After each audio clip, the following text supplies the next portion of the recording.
Thank you very much, dear students. I'm your tutor for investigative technique, called It21. I'm hereby to present you this presentation for your preparation for the examination and for your understanding. Dear student, you are warned to concentrate much in your study guide. This just gives you the specific points that you can look at during your preparation for the examination. My name is Alex Lizazi.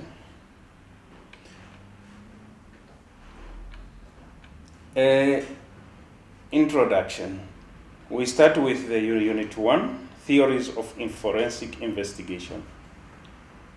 What do we want to understand about this point?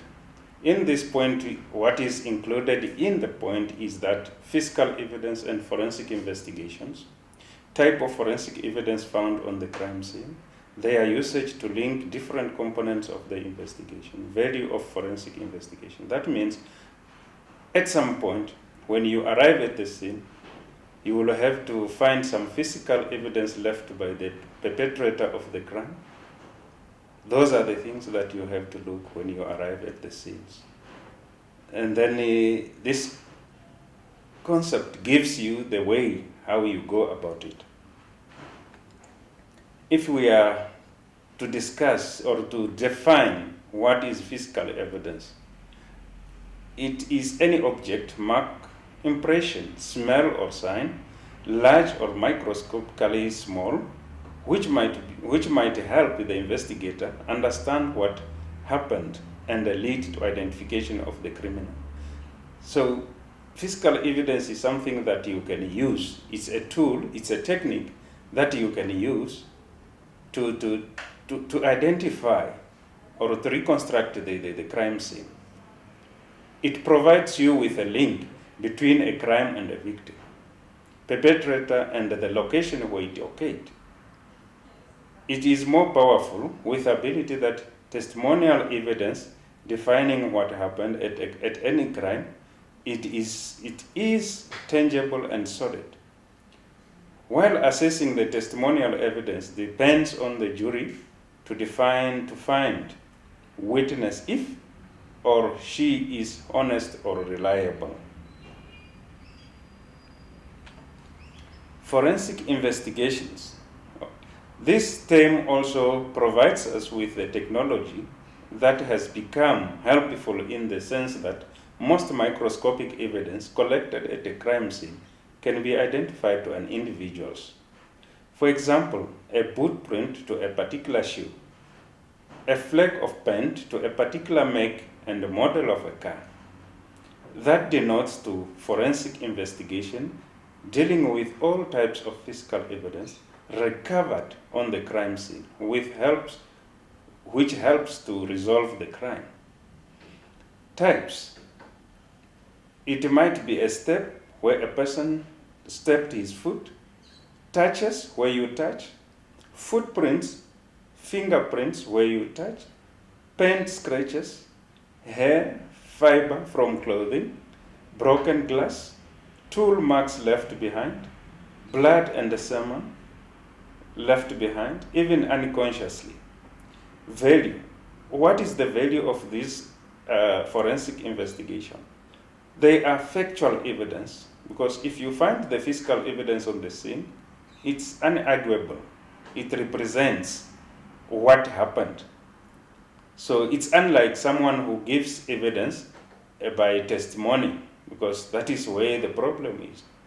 The judge have to assure himself or herself that the particular witness is providing is honest or dishonest. So that is the value of the forensic investigation. It cannot be wrong, it cannot prejudice itself, it cannot be wholly absent, only if it's interpreted in an error way. Only human failure to find it. Study and understand it can diminish its value.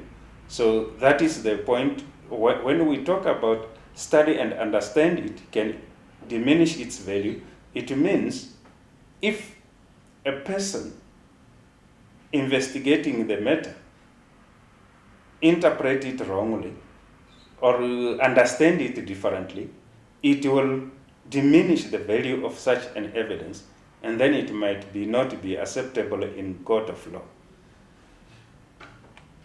Furthermore, we have some classification of physical evidence, and it's classified into 4 categories, which is transient evidence, conditional evidence, pattern evidence, and the trace transfer evidence. What is transient evidence? By nature, it's temporarily and easily changed or lost. For example, odor, temperature, these things can be lost just within some minutes, some seconds, some hours, depending on the object that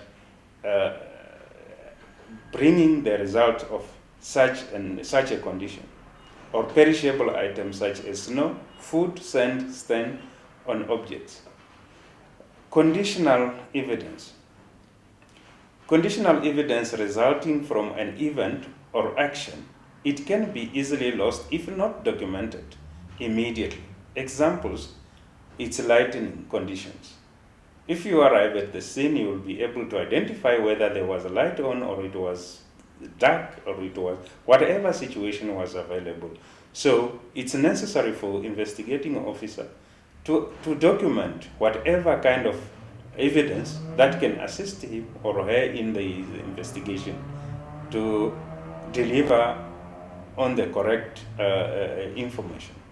So that is the conditional evidence. Pattern evidence produced by contact between one person and another, person or object. Example, burn patterns, shoe prints, fingerprints, injury patterns, blood spatter. So this pattern evidence can be produced by contact. For instance, if you become in contact with fire, the burn will remain on your body. If the shoe become in contact with soil, wherever the surface, it will remain a print over there. Same applies to fingerprints and the injuries inflicted on a person and the blood spatter that spilled on the floor or on the surface or on individual or on the cloth or any materials. So that is the pattern evidence. Trace and transfer evidence. The classic types. The result of physical contact between one person or object and another. Examples, paint, glass, soil, blood, bodily fluid, gunpowder residues. So these are ballistic investigations where you can identify, for instance, if a female and a male become in contact, a certain evidence, for instance the hairs, will remain on any other person, or you come in contact with a paint of the car or in accident, any paint will remain on the car that were involved in accident. So that is the trace or transfer evidence, because it's transferable from one object to another object, or you can trace it from one object to another object. Furthermore, in the classification again, we still have evidence by its general nature. So in general nature, we mean it's biological, which is generally as it is. And then you have chemicals, man-made things, physical, which you can see by naked eyes, miscellaneous, which is you identify voices, and use polygraph, which you can just perhaps assume, but depending on the equipment you use in such assumptions. So under biological, you have blood, semen, and saliva, body fluid, hair, bone, tissue, urine, pollen, botanical, insects. And on chemical, you have fibers, chemicals, glass, soil, gunpowders, metal, and other. On physical, you have fingerprints, firearm itself, the objects themselves. So Miscellaneous, you have laundry marks, voice analysis, polygraph, photograph. All those are classification of evidence by its general nature.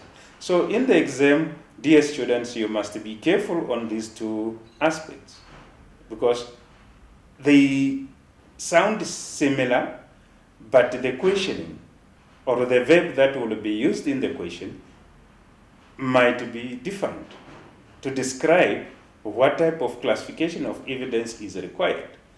So students must pay attention on this content. It's very important. Furthermore, we go to the value of forensic investigation. What is the value of forensic investigation? Their role of physical evidence. Linkage theory, which is the same associative evidence. Interpretation value of evidence. So those three aspects are very important to consider. And under interpretation value of evidence, what does it interpret? It's very important. The office at crime scene assess the scene and identify any evidence with value to investigation and gather that evidence. So the interpretation value of evidence is that when the evidence is collected, it goes to the assessor who will assess, or to the forensic department, which is responsible to assess the evidence and identify its value to the investigations. If it's important, and then it's recorded and submitted to the investigator who will present it to the court. The scientist analysis, the sample which have been recorded, the result progress and passed to the investigating officer who makes an interpretation of the value of the evidence to the case at hand. Finally, the court where the evidence is presented remains with the prerogative of a judge and a jury to make their own determination on the value of the evidence and what it means to the case. There are certain principles to follow. The basic principles of physical evidence analysis includes the following: comparison and identification, class versus individual characteristics, the role of observation and perceptions, the importance of context, the importance of crime scene reconstruction. What is the importance of crime scene reconstruction? Firstly, Ross Gardner listed 4 underlying principles of crime scene reconstruction, which is superposition, how you find the evidence. The way it's found, it must be recorded. It's very important. Continuity, the movements. How did it happen? How was the victim found? And what happened from there? Chronology, it's similar to what I just said, and the relationship. So the linkage between the evidence that were found to the perpetrator and the victim. Crime scene reconstruction is carried out using the principles of scientific methods. So that's why scientific methods is very important, because it's the useful tool or technique that can be used to reconstruct the crime scene. Potential issues. There are certain things that are very important when you arrive at the scene. The first thing is to preserve the originality of the evidence or the scene. Keep an open mind. So as an investigator, your mind must remain open. Contamination. The contamination must be guarded against, where if the investigating officer arrives at the scene, must make sure that movements, unnecessary movements, is restricted. to avoid contamination. Even in the way of collecting the evidence, the investigating officer must wear the prescribed clothing to avoid air contaminations. Anything that will be contaminated, it will be deemed, it will be challenged in the court of law, and then it will not help the investigating officer. Unit 2, basic elements of forensic science. Here we are dealing with the basic elements of forensic science. Introduction. What do we want to understand about the basic elements of forensic science?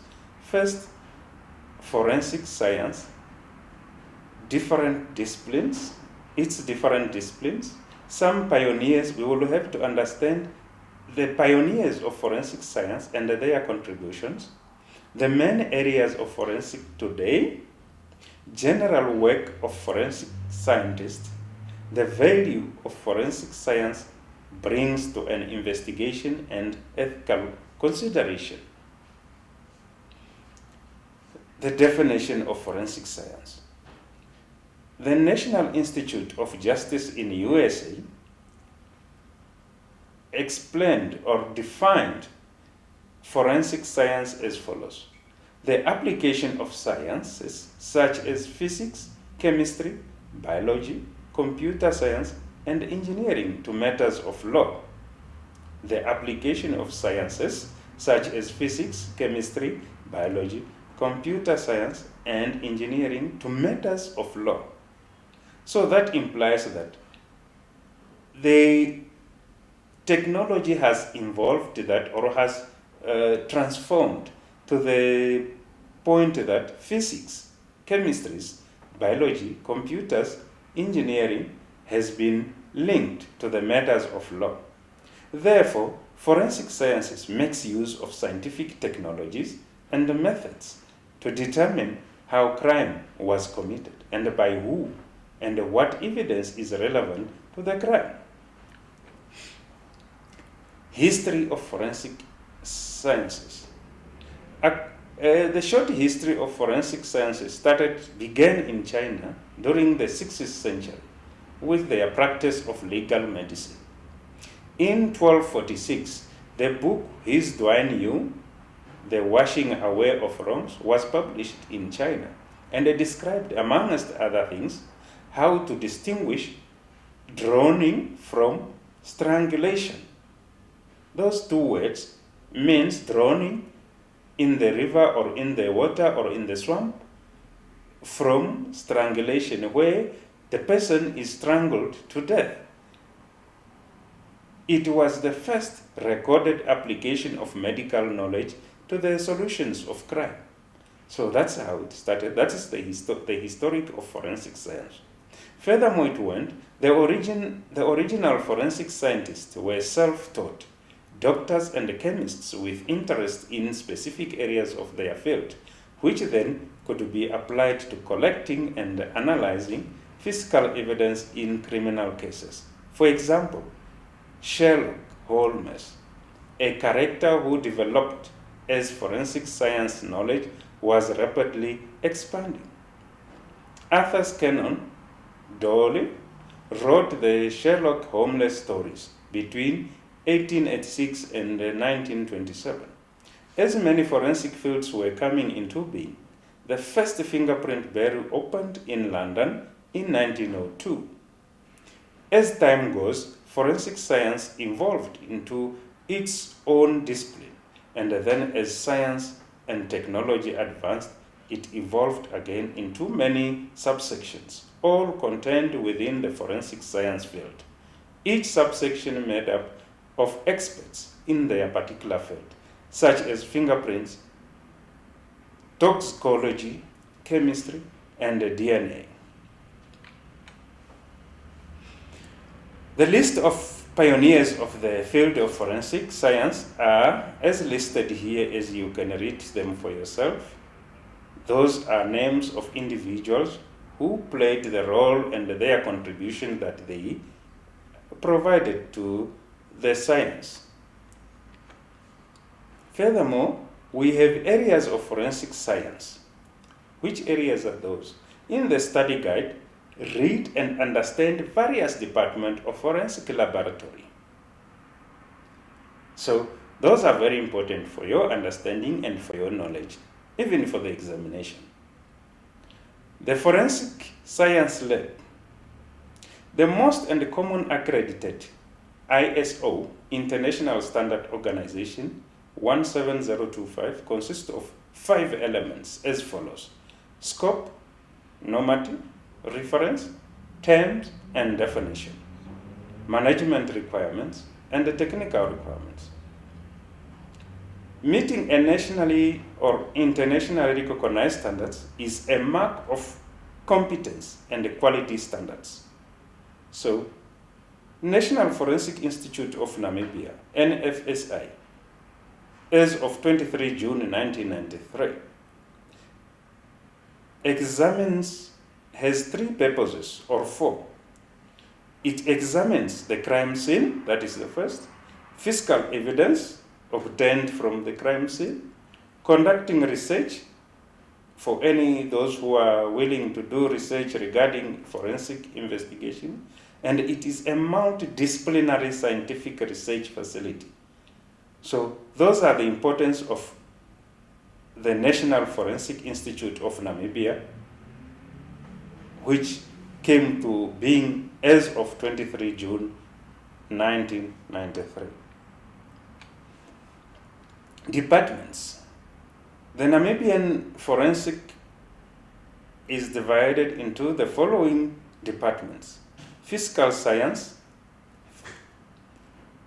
chemistry, biology, ballistics, documents, toxicology, evidence collections, computer forensics, forensic engineering. So what is physical science? Physical science is the department that tests glass to electronic equipments. Also assists in arson and fire scenes. Chemistry is testing blood, alcohol concentration, drugs, paint, explosive, acererates, and propellants. Biology, DNA profiling, analysis of body fluids, comparison of hairs and fibers, identification and comparison of biological materials, wood and plant matters.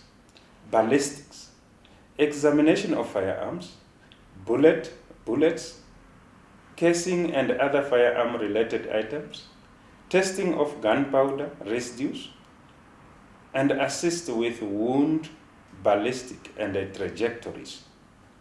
Documents, analyzes handwritings, paper, ink, intended impression, banned documents, and examination of scene of crime documents, such as checks and passports. Toxicology, body fluids and organs to determine the presence of toxins, poisons, and drugs. Evidence collection, especially trained individuals who are expert at scene examination and evidence recovery. For instance, in Namibia, we have the Scene of Crime Division, which is responsible to attend to serious crimes such as murder, suicide, and rapes. They take pictures, they are trained to do all those kind of investigations. Computer forensics, examination of any type of digital evidence. Forensic engineering, conduct failure analysis, accident reconstruction. This is responsible with the accident. If the car accident occurs, these people will be called to go and draw some sketch plans and everything, reconstructing the incident. Causes and origin of fire, explosions, inspection of mechanical objects.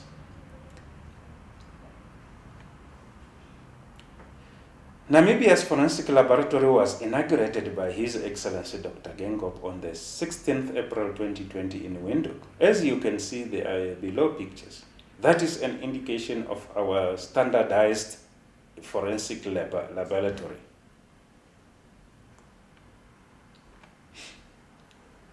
Role of forensic scientists. Two specific areas that they are looking at.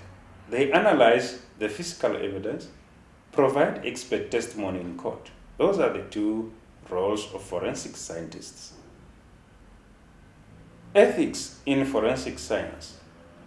Forensic scientists must remain impartial and report their findings based on science, obtaining information in a way that satisfies the scientific requirements of validity, reliability, accuracy, and precision.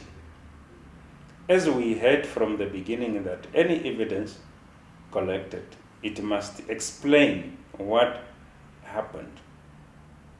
Therefore, that is an ethical viewpoint. It must be recognized.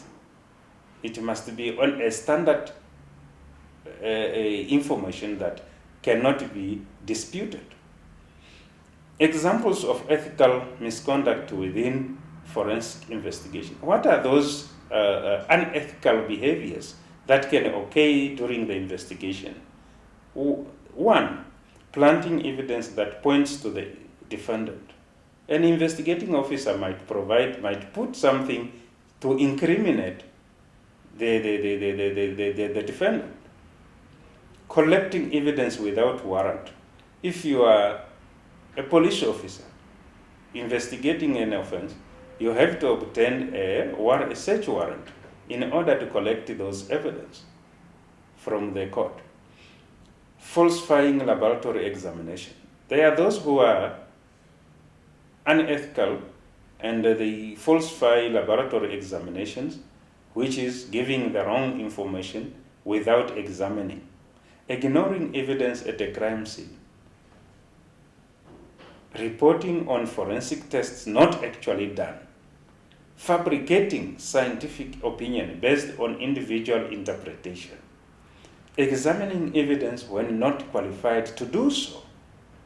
Extending expertise beyond one's knowledge. Using an unproved methodology. Overstating an expert opinion by using terms of unfamiliar to jury. Failing to report a colleague, superior, or subordinate who engages in any of the previously listed activities to proper authority. So all those are unethical behavior. Student, you must take care of those kind of attitudes. Unit 3, scientific methods validation. How do we validate the scientific methods? Introduction. In validating this, we will find the following 4 ideas. Scientific approach to crime investigation. How was the crime approached? Induction and deduction. How you evaluate your evidence. Subjectivity and objectivity. Scientific methods. Those are the 4 scientific method validation that we will find in our definition and in our explanation. Definition of science. What is science? Study is the study of the world and try to understand and find out why things happen as they do. Examples: physical, biological, social, from the time of formation of the universe to the stage of human intellectual and emotional development to the migratory patterns of butterflies. So all those, that is the point of science. You want to know everything that happens around you. It's about the origin, the current, and the future. Scientific methods. What is the scientific methods? The validation. By observation, you observe. Ask the questions, define the problems. Form a hypothesis. Collect data. Test hypothesis. Form conclusion. Aspects of science. Induction and deduction, as we mentioned from the introduction. Objectivity and subjectivity. causality and correlation. What caused that and how is it linked to one another? Fallacies, the information that is defaulted. Application of scientific methods to forensic investigation. How do we apply scientific methods?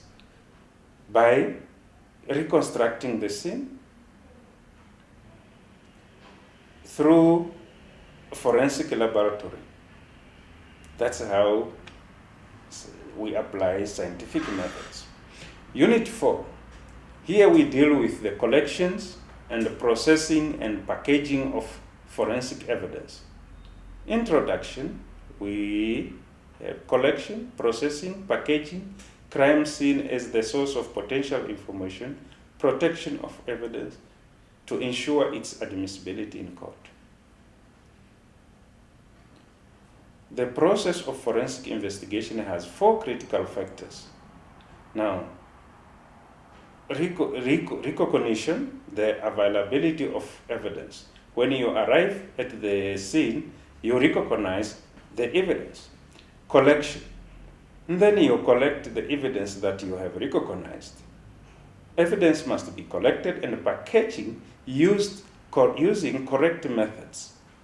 Testing. After you have collected the evidence, testing must be correctly. It must be tested correctly. Presentation. Then you present the evidence, must be presented correctly and clearly in court. So those are the 4 critical factors in the process of forensic investigation. Basic crime scene examination. Investigation of crime scene requires knowledge, skills, and tools, methodical approach, flexibility, and coordinated effort. This can be broken down into several components. 1, assessing. 2, observing. 3, documenting. 4, searching. 5, collecting. 6, processing or analyzing. Those are the several components of crime scene examination. Stages of crime scene examination. What are the stages? First, you arrive at the scene as the first response. Secondly, securing the scene. Those 2. Scene integrity. 3. Scene safety. 4. Specific hazards. 5. Personal protective equipment. 6. Bioterror hazards. 7. The preliminary survey. 8. 9. Searching. So that is the stages of crime scene examination. The arrival, securing the scene, scene integrity, scene safety, specific hazards, personal protective equipment, bioterror hazards, the preliminary survey, searching. The rest, the students can explore more. In searching, I will concentrate on searching now. In searching, search areas such as location, point of entry and exit, appliances and utilities, ashtrays and trash cans, clothing, furniture. 5 basic search patterns. We have spiral search, line search, grid search, zone search, and point-to-point search. Those are very important for you, dear students, as you grow in your career as a police officer. Documentation, very important. Whether it's in private or at the police or anywhere, documentation is very important. How do you document? 1, by notes, notification, arrival, description of scene, obvious evidence, description of a victim, crime scene investigation team. Another, narrative description, sketches, photography, the mass causality crime scene, critical thinking. Evidence collection, processing and packaging. Collection, light source, tape and lightning, gel filter, casting, tweezer, and paper folder, syringe swabs. That's how evidence is collected. Processing and packaging. Paper and paper bags, containers, tins, plastic, non-temper evidence bags, evidence boxes, evidence tubes. Packaging protects personnel from possible hazards such as accidental firearms, biohazards, sharp objects, and exposure to mold.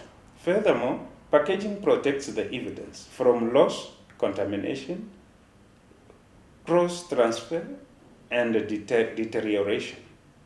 So that's very important. Processing and packaging is very important due to the above mentioned. Summary, do's and don'ts of packaging. See table below. Information documented on packaging. Evidence description. What do you have to provide? What documentation is needed?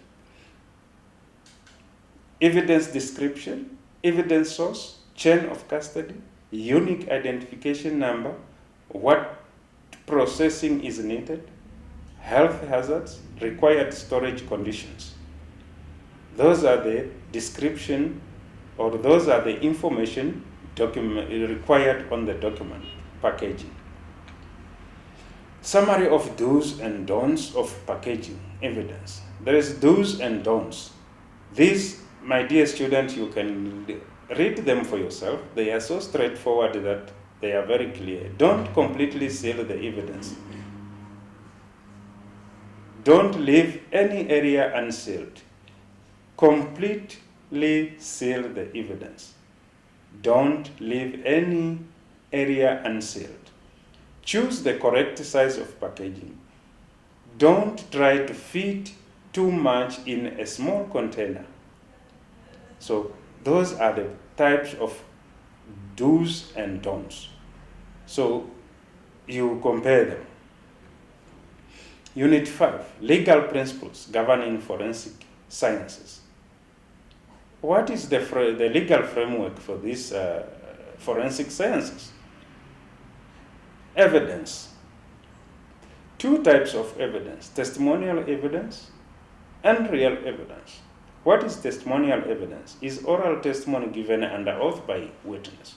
And what is real evidence? Is any object presented as evidence determined by the CPA Act 25 of 2004 under section 5.3.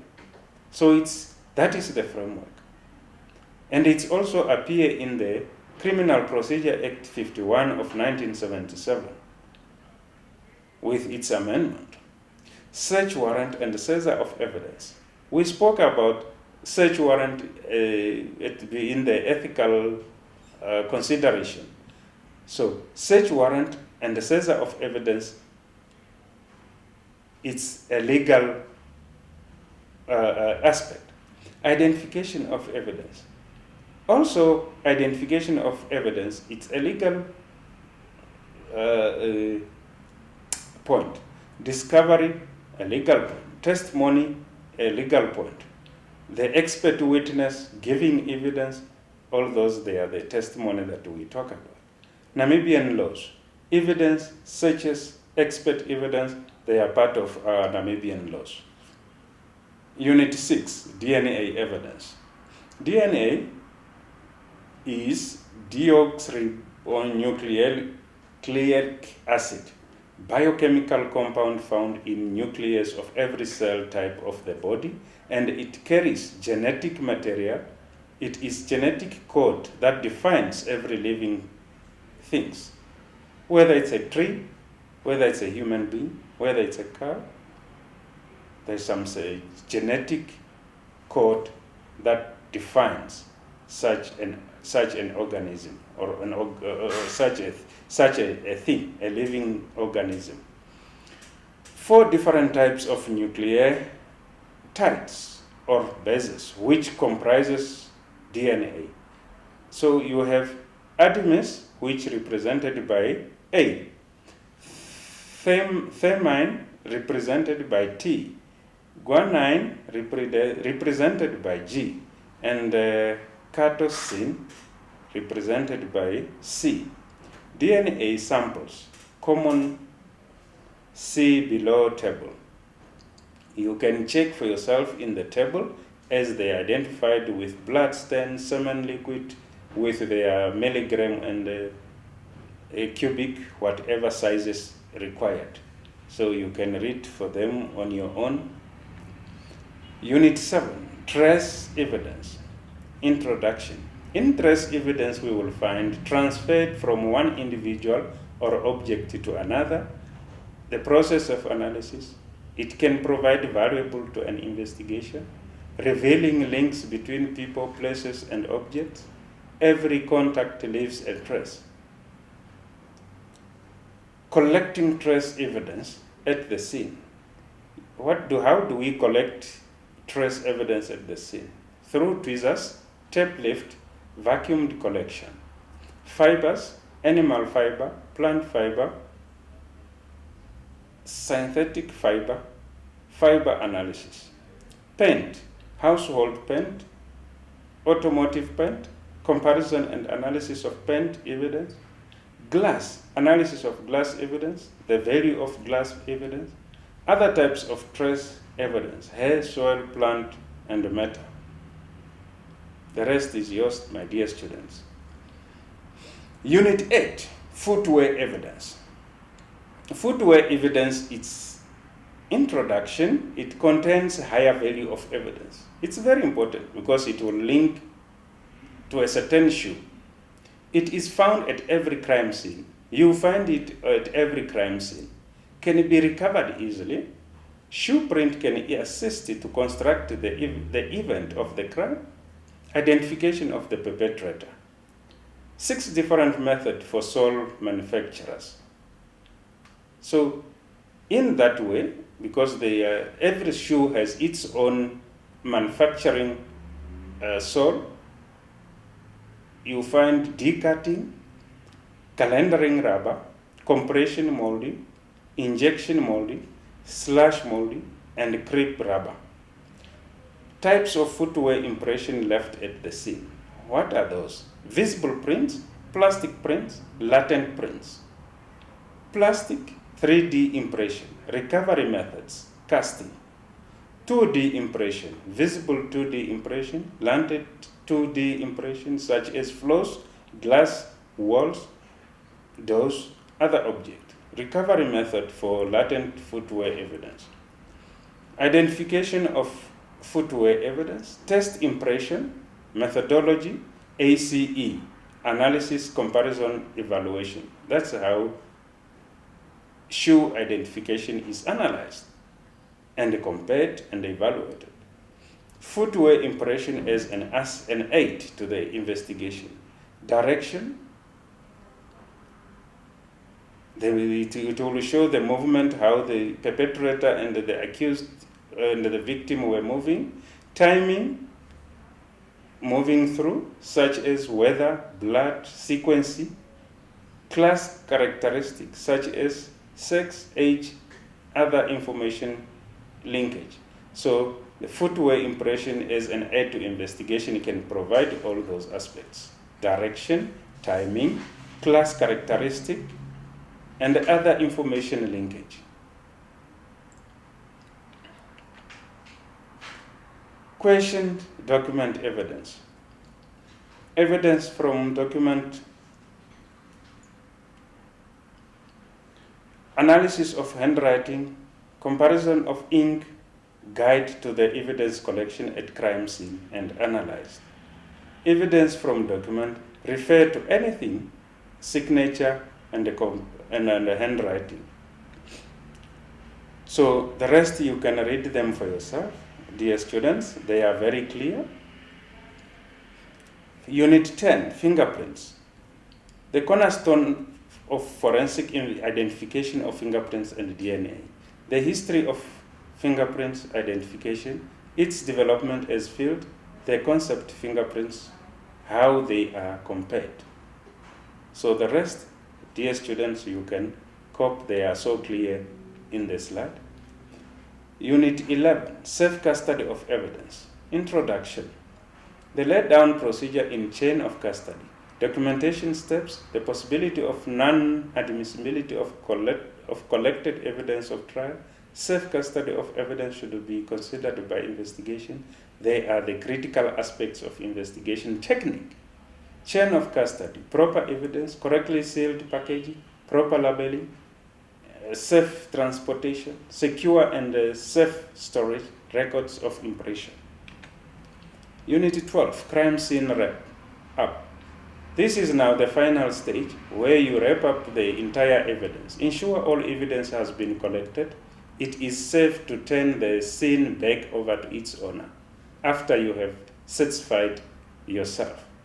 Finalizing the crime scene investigation deals with recheck of the scene, second recheck of the scene, check beyond the scene, on-site debriefing, conduct final survey, release of secure scene, formal debriefing. Unit 13, crime and data acquisition and management. This is where now you manage your data that you collected. It's very important. You can read it for yourself. It's very clear. Police intelligence. This is very important, dear students. Strategic intelligence and operational intelligence. What do we mean by strategic intelligence? Focus on long-term aims of law enforcement agencies. Review on current and emerging trends, opportunities for controlling action, threats to public safety and order. Development of counter programs, avenues for changes to policies, programs and legislation. Changes in the crime environment. Operational intelligence. What is this all about? Provides investigation team with hypotheses and information concerning specific elements of illegal operations of any sort. Information about specific criminal network, individual or group. So a good knowledge of operational intelligence is highly recommended. The process of intelligence gathering. The intelligence gathering is a cycle, intelligence analysis and organized crime. So those are the processes that are included in our investigative technique. So dear students, with that, I hope it will help you with your preparation for the examination. And remember, this is just a summary of a most important part that were picked by the tutor. The rest remain with you to read your study guide in full and have a better understanding with other helpful material. I thank you.